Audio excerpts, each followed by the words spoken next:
Good afternoon, everyone, and thanks for joining us for From the Ground Up, Become a Child Advocate. I'm Kelly Caseman, the Executive Director of Think Kids, and we're going to spend the next hour talking with a screen full of good people who work and volunteer for West Virginia CASA. We'll have them introduce themselves in just a minute. Many thanks to our intern, as always, Maddie Lavoie, who was watching our Facebook feed and will be sharing your questions and comments with us 3 times during the conversation. So if you have anything to share, be sure to type them in. We'll also mention this report, the need as part of the discussion for today, and the project is one of the reasons why we're having the conversation. The report is titled From the Ground Up, Addressing the Unmet Need of Children Affected by the Drug Crisis.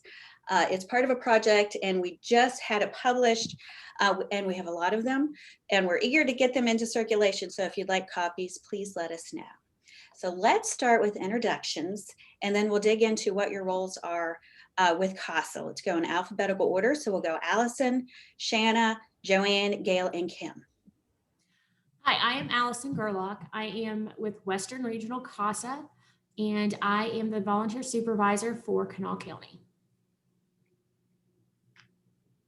Hey everyone, I'm Shanna Gray. I'm with West Virginia CASA, the state organization. I'm based out of Kanawha County. We have an office in Charleston, although I work primarily remotely right now, as many of you all do, from Fayette County. Hi, I'm Gail Higgins. I'm a CASA volunteer. I've been volunteering since 2016. And I'm Joanne Gregory. I am a CASA volunteer. I have been with CASA for almost a year now. I'm Kim Runyon Wilds, and I'm the program director for a local CASA program, which is Western Regional CASA. Gail and Joanne are CASA volunteers with Western Regional CASA, our program. We cover 10 counties, which is Cabell, Wayne, Lincoln, Putnam, Boone, Kanawha, Jackson, Roane, Calhoun, and Kanawha counties. I'm sorry, Mason County is the 10th county. That's a lot of counties. Thank you all for joining us today. So let's begin the conversation with what West Virginia CASA is and what your roles are around the program. Cool. Yeah, I'll start. So West Virginia CASA is the state CASA organization. So we are different from, you probably heard Kim just kind of title herself as the local CASA program. So we're the state organization. And what that means is our organization with West Virginia CASA, we're not directly serving cases or children. And I'll let Kim really get into the mission and what they do. But our goal is to support each of our local programs. So we have 10 local CASA programs across the state. And Kelly, I'm going to attempt a screen share. It may or may not work, so we'll give it a shot. If it doesn't work, then I'll just pull it right back down. Let's see.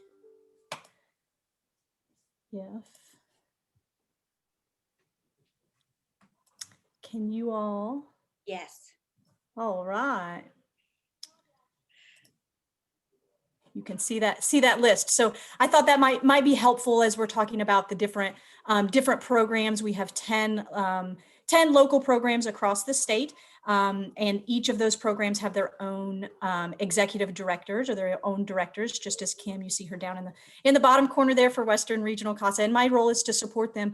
CASA is a national organization as well, so I act as a liaison between National CASA GAL and each of our local programs. So with these 10 programs, we also are serving those 10.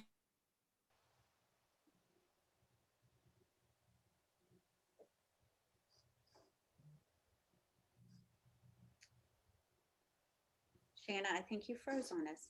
I think you did. No. Here are the counties that are covered. They are in blue, and those are the ones that have a local CASA program covering those counties. Good save, Kim. We lost you here for a minute, Shanna. But you're back, right? Oh, got it. Yes. I think so. I didn't actually know that I lost you. So I'm not quite, I don't know. I don't actually even know where you lost me. Do you still have screen share up? We do. We do. So Kim covered for you a Okay, little bit and just gotcha. discussed the map for us. Oh, perfect. Very good. So yeah, just simply that our 10 local CASA programs are serving 30 counties. So thanks for that save, Kim. And that's probably a good enough segue as any for me to let Kim talk about the local CASA programs and their mission. Okay, great. Local CASA programs, of which we are one at Western Regional CASA. We are the ones that have the volunteers that recruit, screen, train, and supervise volunteers. And then our volunteers are the ones that are directly assigned and appointed to abused and neglected children. So the local program, which is what Western Regional CASA is, we are the ones that are serving children. We have different folks that are employed by Western Regional CASA, and we also have our volunteers. So I am the program director. Alison is one of my volunteer supervisors who is housed in Kanawha County, but fills in a lot for other counties. And then Joanne and Gail are the volunteers that are directly assigned and appointed by a judge to abused, neglected children. So I'll let Alison talk a little bit about her role as volunteer supervisor. My role, I guess it's just kind of a trickle down system. Shanna supports the local programs. Kim supports me as our program director, and my main job is to support the volunteers like Joanne and Gail. That means doing any kind of training that we'll talk about in a little bit, those pre-training and sort of ongoing training. It also means that I'm there to help them with every step of the way with the case. So I'm going with them to court, virtually or in person. I'm going over court reports with them. I'm talking to them about their cases. I'm a sounding board, an ear to listen, just anything that they need that I can do to support them with their cases, because they're the ones sort of in the trenches, so to speak. They're the ones doing the really hard work, actually assigned to the children and assigned by the judge to the case. Great. So let's talk about the role that CASA plays in the bigger system. So perhaps Kim, you can talk about the judicial system, and then Shanna can talk about the child welfare system. Okay, well, our volunteers, which I mentioned before, are supervised by a volunteer supervisor or myself. They have background checks like any other professional working with children would have. They are trained by our National CASA GAL Association curriculum, and they take an oath of confidentiality by a circuit court judge. So after all of that happens, a circuit court judge will appoint a volunteer who's met all of those conditions and requirements to advocate for the best interests of an abused, neglected child whose case is in court because of that abuse and neglect. So volunteers bring a community perspective to abuse and neglect cases. And like I said, they're in circuit court, not family court or magistrate court. It's always circuit court in the state of West Virginia. And it's once a volunteer is assigned to a child, they become that child's voice in court. As Alison talked about a few minutes ago, our volunteers do write a court report. And so the court report is the way for us to get our information to the judge. So it's a way to basically summarize all the hard work of our volunteers and then recommend directly to the judge what we believe that the judge should do to in the best interest of the child that we're assigned to. So recommendations of a court report is definitely one of the biggest things that we do in the judicial system. But like I said, it's circuit court. Our volunteers are appointed by a circuit court judge by court order. And then we are that child's voice in court as we advocate for the best interests. So we are a friend of the court model in the state of West Virginia. And so the judges are the ones that do appoint us. And like I said, it is by court order. So our focus is on the child. We look at the family unit as a whole as well, but our focus is on the child, and the child is to whom we are appointed to represent the best interests. So I'll turn it over to you, Shanna. Oh, thanks, Kim.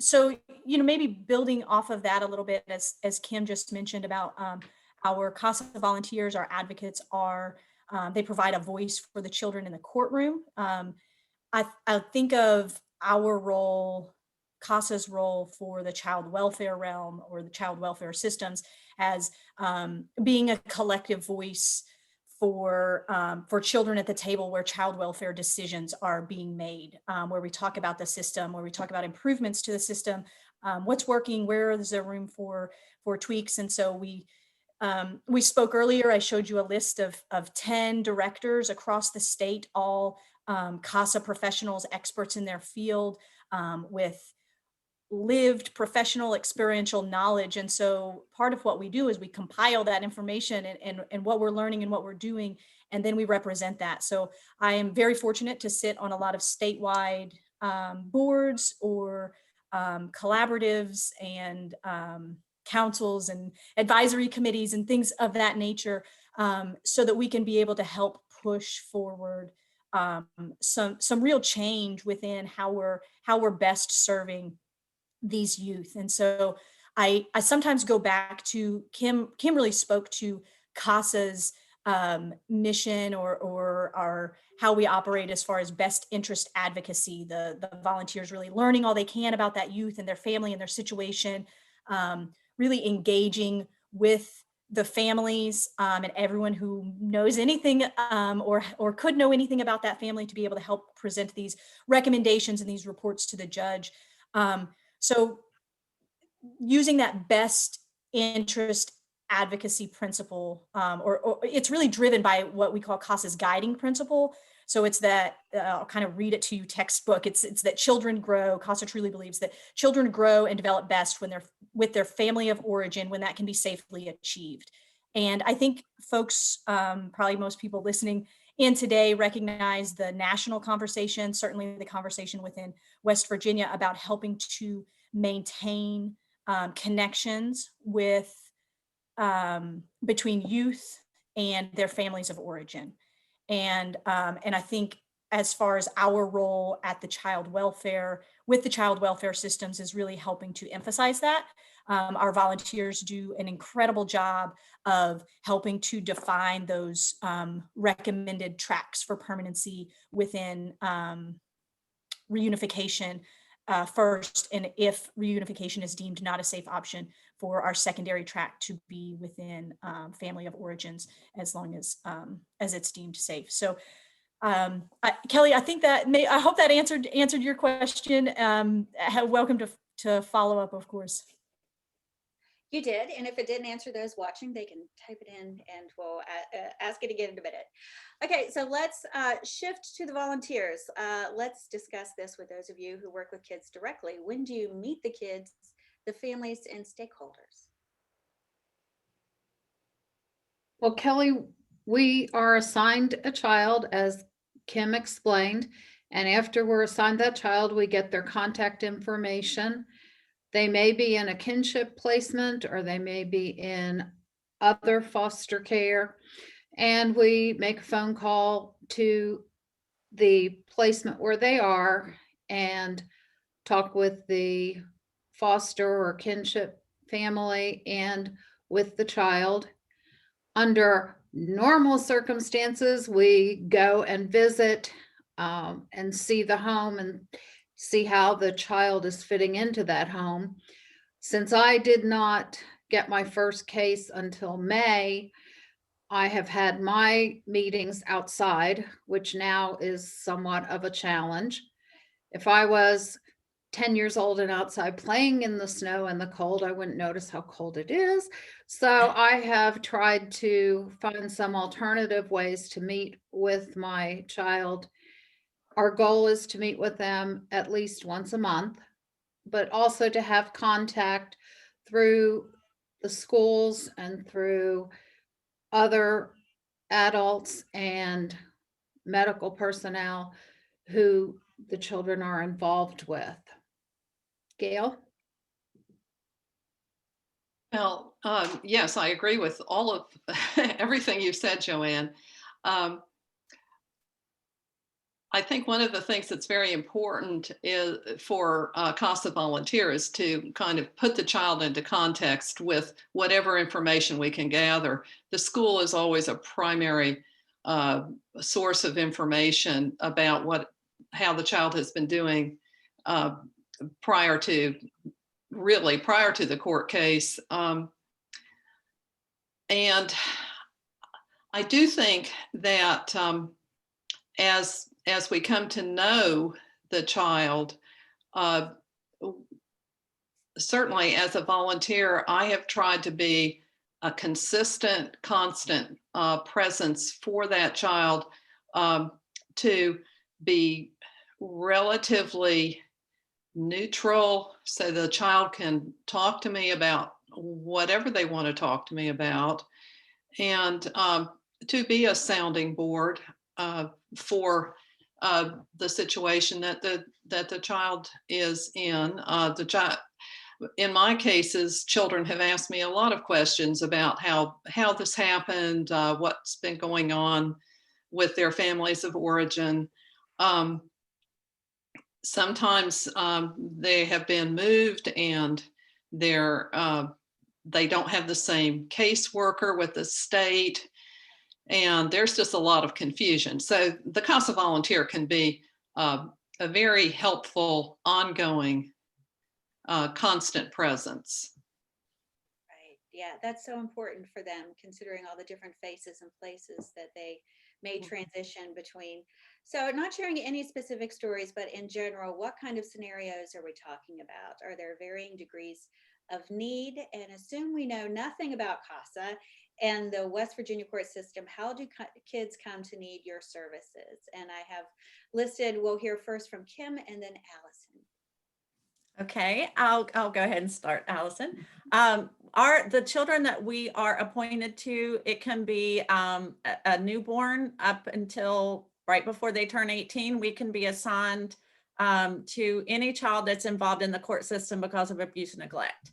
And the abuse and neglect can be physical abuse, sexual abuse. It can be severe neglect. It can be medical neglect. It can be educational neglect. We can be assigned to really any type of abuse neglect case that comes before the judge because of the environment that the child comes from. So a lot of the nationwide stories that we read about online or in the paper or hear about on the news, we have those type of cases that are happening in our community. It's just we take this oath of confidentiality, so nobody knows the cases that we're working on unless they're on the case with us. But those type of cases are happening in our community. So the need is great. We have a waiting list of children that are in need of a CASA volunteer advocate. We have these 10 counties, so we do have a large waiting list. So the need is great. The need is here. And like I said, the cases that we read about nationwide, it could be happening in our neighborhoods. It can be happening one town over, but it's certainly here in our community. So the need is great. And we are appointed to cases from, severe neglect to horrific physical abuse where the child is hospitalized, and somewhere in between as well. So it can be any type of case, any age child from newborn up until the day before their 18th birthday, we can be assigned to. So Alison, do you want to get a little more specific? I'll try to get a little more specific. As Kim said, it's a varying list of from neglect to severe abuse, everything in between that we see. We do get assigned by the courts. Some judges appoint us to all of their cases. Some judges pick and choose and say, wow, this case needs extra attention. Either way, there are, as Kim said, a great need. I have a huge waiting list just in Kanawha County alone, and I know we have similar waiting lists for kids who need a CASA volunteer in every county. I know in every county in our program, and I'm sure every county in every other program. For me, what I typically do, because as I said, unfortunately, we don't have enough volunteers for these children in need. So I try to I guess, triage the cases as best as I can when they come in. And mostly I'm looking for what cases I really feel that the child needs an extra loud voice, sort of to mix my metaphors, I guess. Which child needs the megaphone in court? And I kind of very much look at our volunteers as that megaphone. So sometimes that's a teenager who has a lot of opinions about what's happened to them or what they want their permanency to look like, whether they want to be adopted or not. Sometimes it's a baby who maybe is even a newborn who has been born with neonatal absence syndrome. Sometimes it's children that have witnessed pretty severe domestic abuse and they have stories to share. And stories they want the court to know. And so I do my best with all of those situations. And like I said, to assign a volunteer to be their megaphone, to be the one in court who gets to spend more time with them. Our volunteers are only assigned usually 1 or 2 cases at a time, which is obviously a lot less than a CPS worker has or a guardian ad litem has, which gives them the luxury of spending more time with the children. So they get to know them a lot better. Obviously, the better you know the child, the better that you're able to share things. And so I basically look at it. It's not always the most severe abuse for a case that I will assign. Sometimes it's just one that I think the child really needs a voice. The flip side of that is that I do have the waiting list. And there are a lot of children that do need megaphones that don't get them, that do need CASA volunteers assigned to them because the abuse is severe or I'm just not able. I do my best to assign cases. Not only my first goal is to assign a case where the child really needs that extra voice in court. My second goal is to do my best at matching a volunteer with the child. I have volunteers that I know are just excellent with teenagers. I have volunteers that look at me and go, please don't ever give me a teenager. So thankfully I have volunteers that do all manner of things, have all manner of skills and a whole wide variety of backgrounds that bring a lot to the table. So I try to match that up as best as I can as well. But as I said, there are so many kids, there's such a great need on the waiting list that just need a voice, that I just don't have a volunteer to give them that voice. And as Kim said, this isn't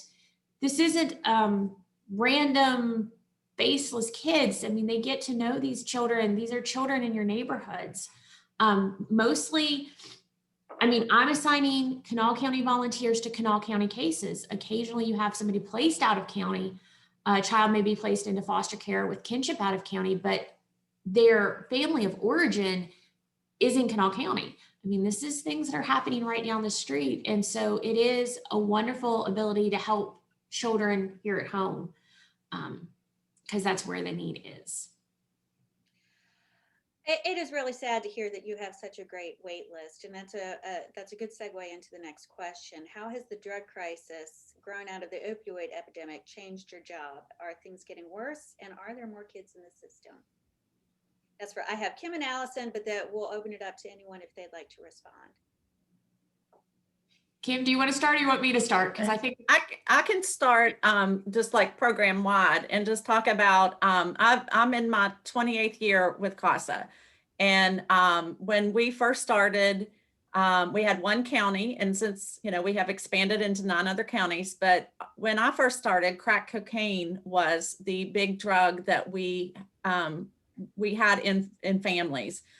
So here in recent years, the numbers of petitions have increased dramatically because of substance use disorder.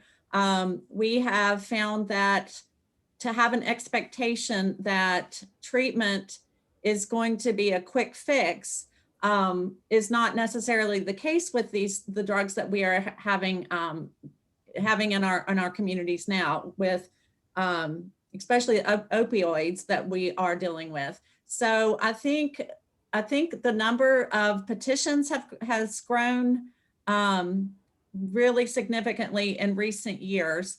But I also think that our knowledge of treatment has also increased. So we know that we need to have a longer term treatment. We need to have more supportive services in place. We know that relapse is part of recovery, especially at the beginning. So we have all the different years of knowledge with us too. Not that we're not learning at the same time, but we do know that it is a problem. It's in the majority of our cases, substance use disorder. It's in a large majority of our cases. And we didn't have that when I first started. So that number, the percentage of cases that have some sort of drug component has increased dramatically as well. So we want to keep families together. We want to unify families, get these children placed back with their parents, get them placed with kinship or relative care. And we know that it's not going to be a simple fix. It's not going to be a short 3-month improvement period where the parents have the opportunity to improve. It's going to take a lot longer. And if it takes longer, we want to do what we can to keep that family unit intact long-term. So I think that we certainly have come far in our knowledge of what works with cases. We know that one size does not fit all. And we know that treatment has to, and a lot of times it is long-term inpatient treatment has to be a component to getting the family back together. And that's kind of it in a general sense. And then I'll let Alison talk specifically. Yes, specifically, I mean, as Kim said, it's not a quick fix. And it's happening in the vast majority of our cases. Occasionally somebody will ask me, oh, how many of your cases involve some sort of drug use, some sort of substance abuse disorder? And I honestly would tell them that it's easier to count the ones that aren't than the ones that are at this point. And that has come with a lot of new knowledge, and it does come with the realization that it isn't an easy fix. This isn't clean up your house and snap your fingers and wave a magic wand. It's a hard road for these parents to enter recovery. It is a very hard road. I have a lot of respect for the ones that do it because it is the best thing for their children. It's also a hard road for the children because it's not an easy fix. We're seeing kids out of the home in care for much longer periods of time, unfortunately. Just because, I mean, long-term treatment, that is often part of it. And that is usually looking at 6 to 9 months there. So the kids, the longer they're away from their parents, the more questions they tend to have, the more emotions they tend to have about it. Some of them are very angry about what they've been through. Now they've seen a home where maybe opioids or other drugs aren't a component.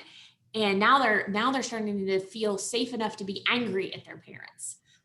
So we're, dealing with that and making sure that the children are getting their own counseling or maybe family counseling to let them express that to their parents.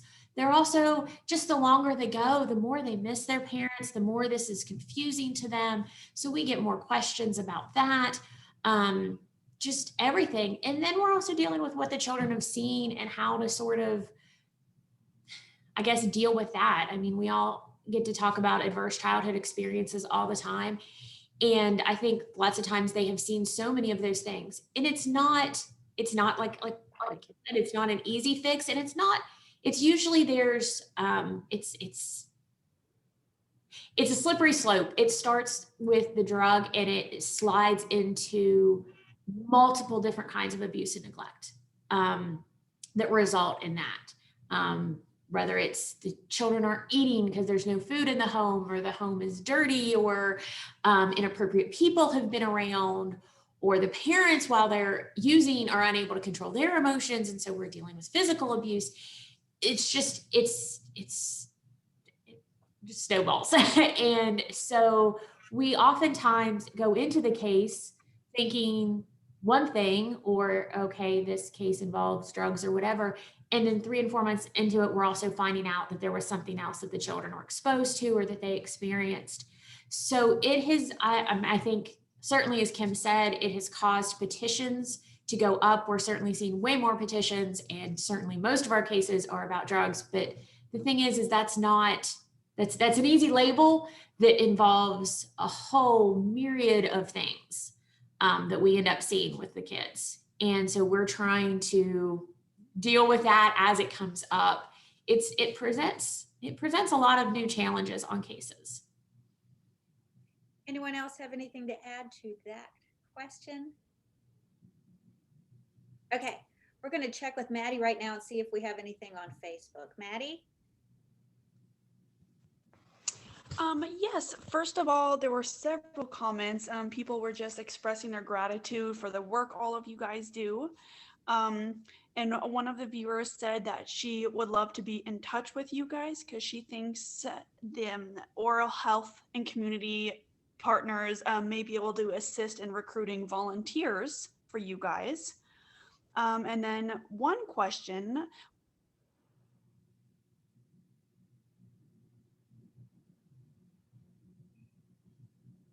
Did we lose Maddie? Maddie, are you still with us?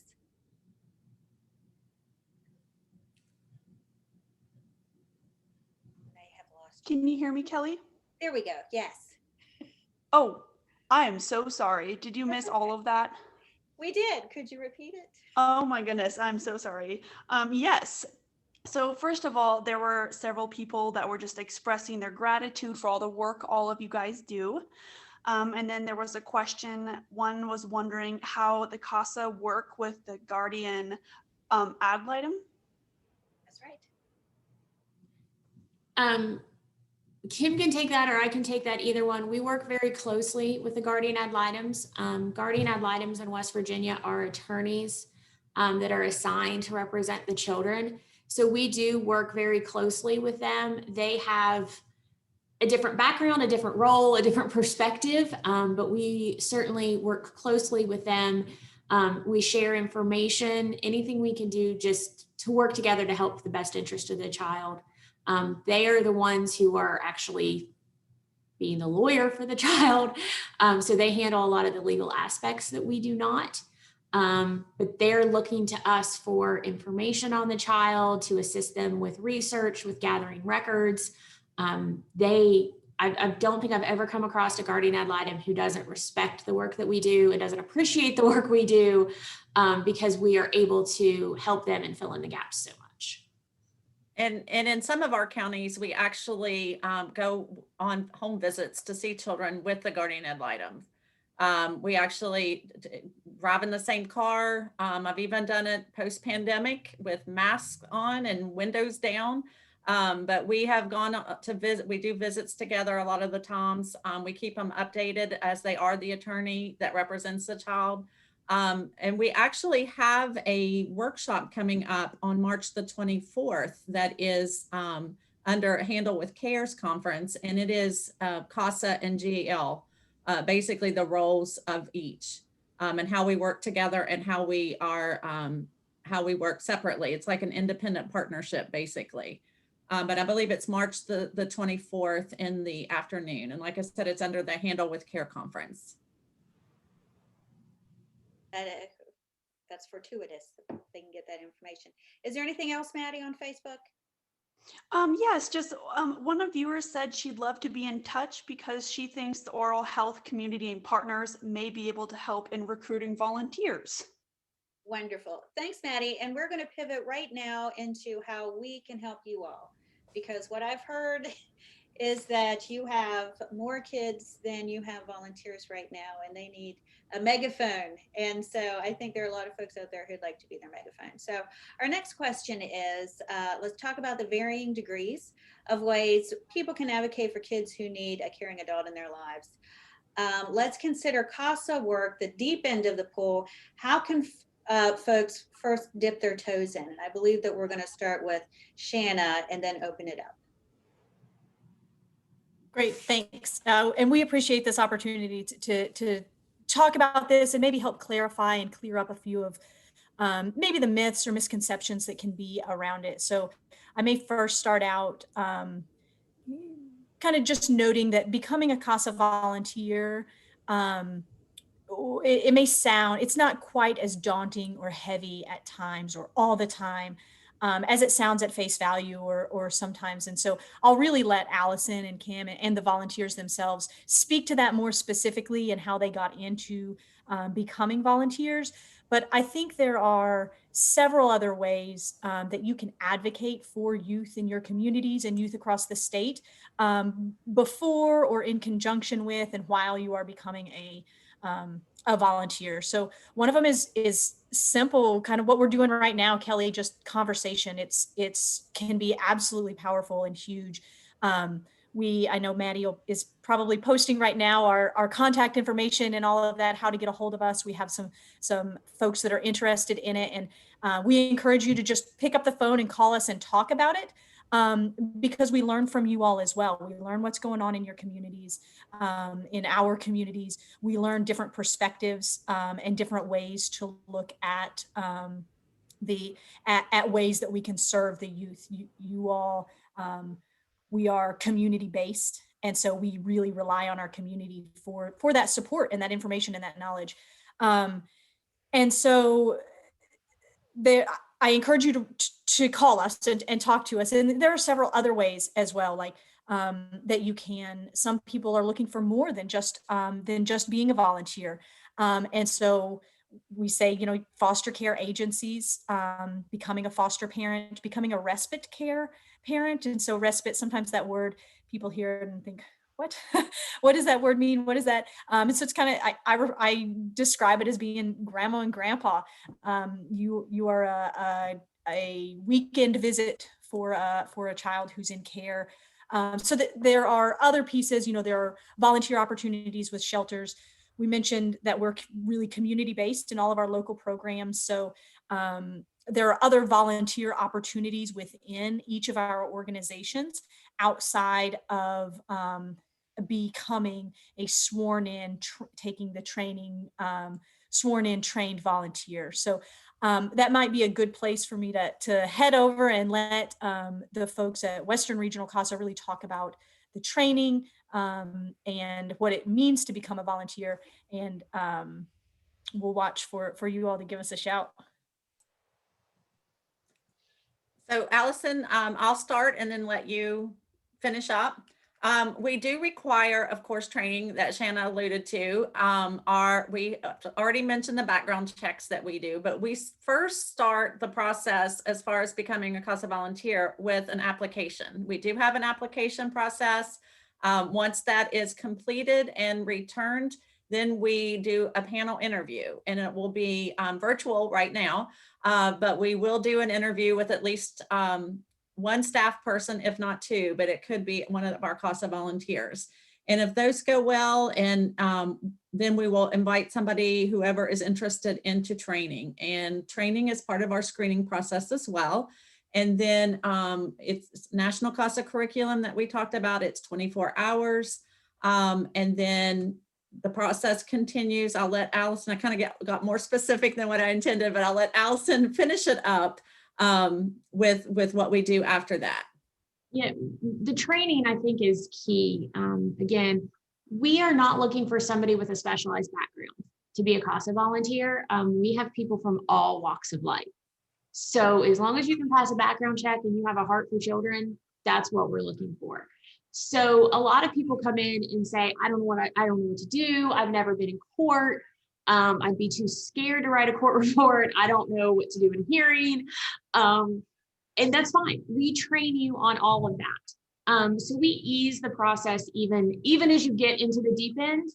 And I will say, I've seen all those things that, if you want to help foster, if you can't foster, volunteer, if you can't volunteer, support, there's a lot of ways to dip your toes in. But I'm not sure that CASA is that deep of an end, honestly. As Shanna said, it's not as, we deal with sad cases. It's not that we don't, and we deal with serious issues. We really do. But so much of what we do is fun, and it brings joy. We are such a consistent presence in these children's lives.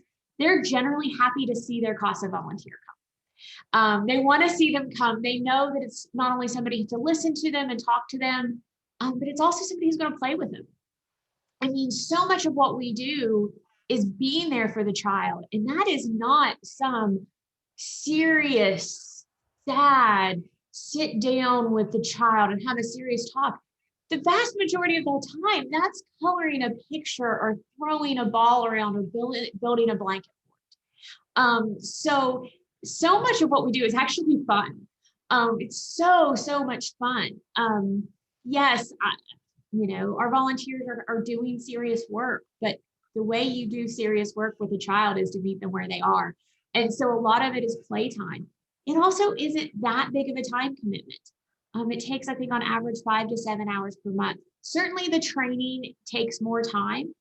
We do have a part-time trainer who has been doing all of those online through Zoom. So she schedules them around those. But once you get through that, you're meeting with the child at least once a month. We have court hearings that start out about once a month and then end up being about once every 2 to 3 months. So there's long periods of time in between. Certainly when there's a hearing, you're going to be spending more time with the court report things. Most of the time, what CASA is asking you to do is take a few hours on your own time to schedule a visit with a child and go play. And that is so important. So it's not as much of a deep end as it seems. And as it comes to, we're not going to throw you into the deep end, even for what it is. We're not just going to push it in and hope that you sink or swim. Like as Kim said, we do have this training program that you go through that goes with everything. You also have a volunteer supervisor who, as I said earlier, I'm with them every step of the way. Court reports, I work with them from the beginning to the end until it's turned in. I'm the one who worries about how to get it to the court and everybody, but I'm there helping them. I've had volunteers call me and say, hey, I think I want to say this. How's that sound? I've had volunteers go, I have no idea what to say in this court report. And that's fine too. That's what I'm here for. So we sit down and we talk about that. If a volunteer wants me to go with them on their visits with their children, that's fine. A lot of people do that the first time on a visit because they've never visited with a child before. And as much as I tell them it's just play, they still get nervous. So I go with them on that first visit.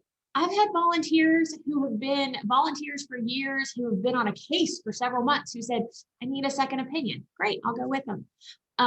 We also have sort of almost like a continuing education in services that we do just about every month to make sure our volunteers are getting more information and that they can share ideas and, not specific stories because of the confidentiality, but just, hey, I'm struggling with this aspect of this case. So we make sure that our volunteers are very supported. So like I said, I don't know that CASA is as much of a deep end as it seems, maybe on the surface. It's really not as deep as it seems. But on top of that, we're certainly not going to throw you in. We're going to teach you how to swim, and then I'm going to be there to sort of to be those hands underneath you to make sure you don't sink even after we teach you how to swim. So I like I said, I don't think it's as deep end, and we would certainly love to have more volunteers of every walk of life. Great. Thank you so much for that. And I'm sure that's heartening for people who are listening. And I would love to get the experience of Joanne and Gail now. So how did you get involved? And you didn't just jump in and become a CASA volunteer. We've heard about the process. What led you down this path? I think I have Joanne listed first.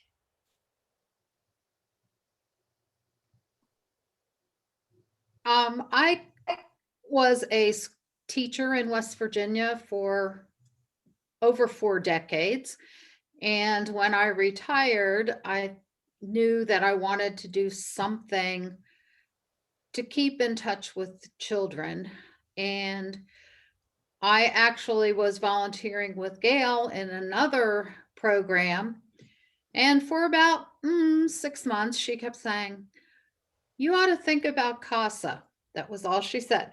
Then she'd say a little bit more. Then she'd say a little bit more and build it up until I thought, okay, maybe she's right. Maybe I do have some background that will help with this. And then Gail and Alison had an open house brunch, and I met them, and I listened to Alison, and I asked her tons of questions so that I felt I had an understanding of the program before I said, okay, I think I'll try it.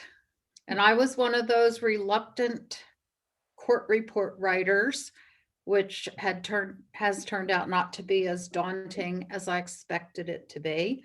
Her court was really good. Don't let her. And I'm happy now that I took these steps. And I think when you get really passionate about something, as I feel about this, I end up sharing it with my friends, and a lot of them are retired teachers. And I'm doing what Gail did to me, just feeding them little tidbits here and there, and then we'll go from there and see what happens.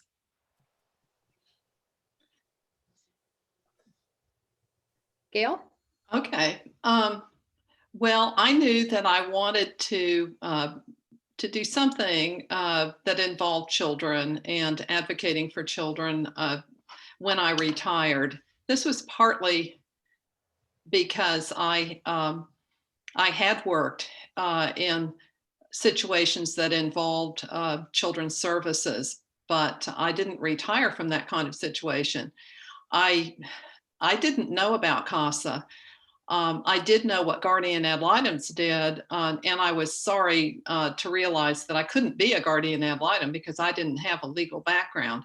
But I was watching television one night, watching Jeopardy, and one of the winner that night said that she was going to donate her winnings to CASA and that it was a national program. And I thought, it is? And I went online because I was living in West Virginia, which is where I am, and discovered that, yes, indeed, there is Western Regional CASA. I sent them an email. I immediately received a telephone call from a volunteer supervisor prior to Alison, and initiated the process. The court reports weren't quite as daunting to me because I had prior experience going into the court setting for children. So that's how I got involved. So let me ask you both, do you find it very rewarding work? Oh, yes. Great. And Yes, it is very rewarding. Yes. And you would recommend it to other people as well? Definitely. I would. We have such a need for volunteers, but we also have such a range of people with different skills, and they're really the variety of matching people and bringing them into the program helps so much for these kids. Wonderful. And I think the variety of backgrounds in the volunteers really comes through when you're doing training with other people and when you're doing in services, and you get a different perspective if you've been a teacher for 40 years than if you are a massage therapist dealing with adults and children. So there are different ways that people look at it, and having those different perspectives is a good thing. Thank you, Joanne. I absolutely agree. Awesome. I hope we have some folks watching who agree too. I'll ask one more question, then we'll get back to Maddie. I had promised we would talk to folks 3 times, but we have had a great dialogue, and so we'll only have 2 opportunities. So if folks are watching and they have a question, please put it in there now. Shanna, if folks aren't ready to make a commitment to CASA yet, are there still ways they can help, and how can they start? Yeah, absolutely. You know, I spoke a little bit to it earlier, but we host fundraising. All of our local programs host fundraising events across the state at different times of the year, all throughout different seasons. So, you know, if you're a snowbird and you like that, come volunteer with us in the winter time. If you're fall, we do fall runs, things like that. So there are events across the state that you can volunteer kind of that one time. We also talked about community support. So just knowing that you are listening and appreciative is always very welcome. We also have sponsorships, right? You can help sponsor some of those events. We are being community-based. All of our programs are their own nonprofit organizations. They rely on foundational support and on individual donations. So, we have some folks that are able to make very generous contributions, some folks that are able to give $20 a month and just kind of have recurring donations, but that's always a way. And the funding piece is always one of those necessary components to running these nonprofit organizations. And public education, public awareness is really maybe understated, maybe it's just kind of implied, but we have social media. And so just sharing our posts, liking them on social media helps to get the word out so that we can reach a broader audience and encourage and have more of those conversations and encourage more volunteerism as well. Great, thank you for that. Maddie, are you on, and can you check our Facebook page to see if we have any more questions or comments? Yes, I have a few people asking, they're expressing their interest in volunteering, and I am in the process of giving them Shanna Gray's information. Or if any of you have any other suggestions on where they can go from here, otherwise I will just share the information Shanna gave me to give to them. They can also comment on Western Regional CASA's Facebook page if it's if they want to volunteer in one of our 10 counties, or private message us, Western Regional CASA, through Messenger. And we have multiple staff that will be checking messages throughout the day and evening. So we usually have a very quick turnaround when somebody contacts us. Is that it, Maddie? Yep, that is all from me. Okay, let's ask some questions about, as a community, how can we do better? So I've heard it said before, unless you work with these systems, and this certainly was for, includes me, if you're not working in these systems or with this demographic of kids, you really don't know what they're going through or what their life experiences are like. What do you think our communities need to know about the kids who wind up being served by CASA? And I'll open that to everyone. Well, I'll just say first and foremost is, yes, these kids, you could put a lot of labels on them. They've been abused, they've been neglected, they're foster kids, they're whatever. Those are labels, are not who the kids are. They're core, they're still kids. They still do what kids want to do. They still want what kids want. So I think first and foremost, this is not some sort of arm's length weird label foreign concept. These are kids. We've all had contact with kids in various ways of our aspects of our lives, and that's what they are, is they're kids. They just have a few extra struggles and a few more questions about life. Thanks, Alison. Anyone else have anything they'd like to share, dispel any myths? I think it's important to mention that how resilient our children are. The ones that are coming through the court system because of abuse and neglect, they've had a lot of losses in their lives. They're most of the time they are removed from their home, even when they're placed with relatives or kinship care, sometimes foster care.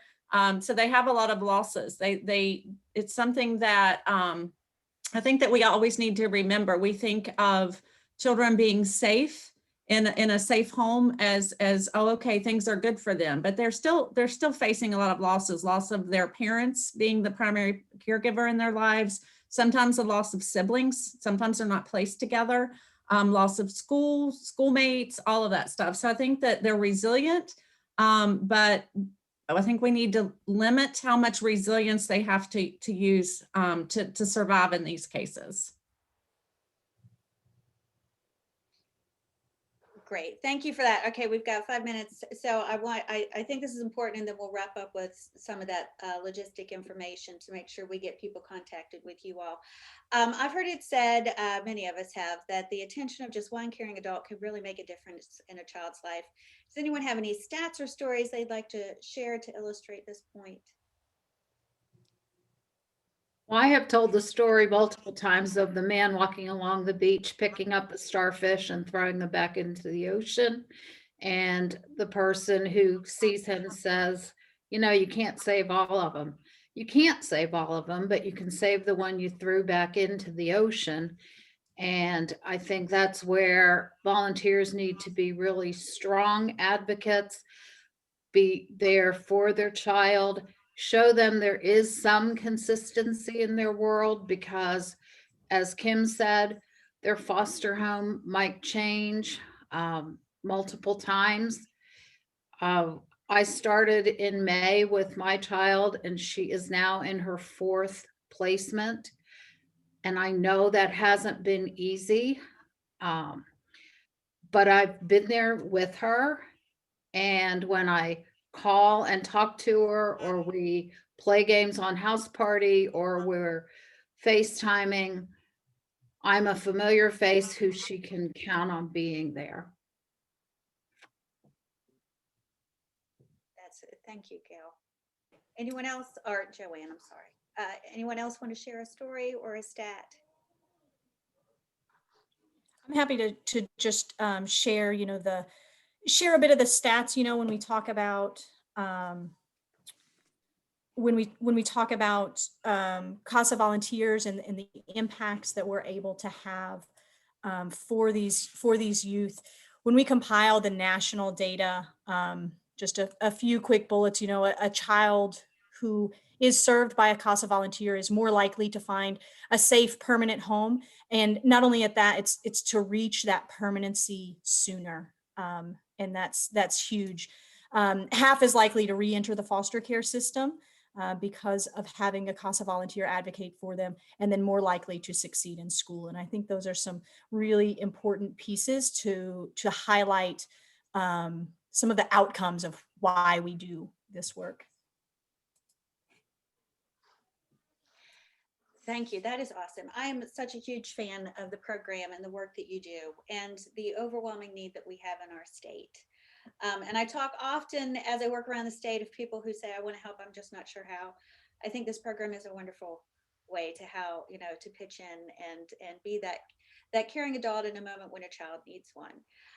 And so with that, I want to make sure we're at the top of the hour. I want to thank Alison, Shanna, Joanne, Gail, and Kim for sharing their time with us today. We appreciate the work that you do advocating for kids. In a few minutes, we will post the links that we had discussed if they're not already up on Facebook. If you have friends who are not on Facebook, but they may have been interested in this conversation, we will have this up on our YouTube channel tomorrow, and they can check it out there, and we'll have all the links there as well. So with that, I want to thank everyone who joined us, everyone who served on the panel today, Maddie for checking Facebook, and I hope to talk with you all soon. So thanks. Thank you. Great. Thank you. And thank you, Kelly, for hosting and for your important work with Think Kids. Your report is incredible, and I encourage anyone who's still with us to get a copy of that and read it, because there is a lot of really incredible and impactful research there. Great. Thank you. Bye-bye. Thank you for having us. Bye-bye.